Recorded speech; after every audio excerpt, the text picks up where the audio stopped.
ನಮಸ್ಕಾರ ಫ್ರೆಂಡ್ಸ್, ಎಲ್ಲರಿಗೂ ಇನ್ನೂ ನಮ್ಮ ಚಾನಲ್ಗೆ ಯಾರ್ಯಾರು ಸಬ್ಸ್ಕ್ರೈಬ್ ಮಾಡಿಲ್ಲ ಸಬ್ಸ್ಕ್ರೈಬ್ ಮಾಡಿ. ಇವತ್ತಿನ ವಿಷಯ ಏನಂದರೆ KKRTC ಚಾಲಕರ ವೃತ್ತಿ ಪರೀಕ್ಷೆ ಮುಗೀತು, ಮುಂದೇನು ಅಂತ. ಇವತ್ತಿನ ಮಾಹಿತಿ ಪ್ರಕಾರ 1619 ಹುದ್ದೆಗಳ ಜೊತೆಗೆ ಇನ್ನೂ 700 ಹುದ್ದೆ ಸೇರಿಸುತ್ತಿದ್ದಾರೆ ಎಂಬ ಮಾಹಿತಿ ಇದೆ. ಆಗ 2319 ಪೋಸ್ಟ್ ಆಗುತ್ತದೆ. 40+ ಅಂಕ ಪಡೆದ 371 ಪ್ರಮಾಣಪತ್ರ ಇದ್ದ ಅಭ್ಯರ್ಥಿಗಳಿಗೆ ಹುದ್ದೆ ಸಿಗುವ ಸಂಭವವಿದೆ. ನಾನ್-HK ಅಂದರೆ 371 ಪ್ರಮಾಣಪತ್ರ ಇಲ್ಲದೇ ಇರೋರು 43+ ಅಂಕ ಪಡೆದವರಿಗೆ ಹುದ್ದೆ ಸಿಗುವ ಸಂಭವವಿದೆ.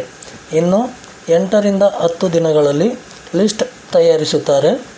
ನಂತರ ಆಯ್ಕೆಯಾದ ಅಭ್ಯರ್ಥಿಗಳಿಗೆ ಅವರಿಗೆ ಒಂದು ಪತ್ರ ಕಳಿಸುತ್ತಾರೆ.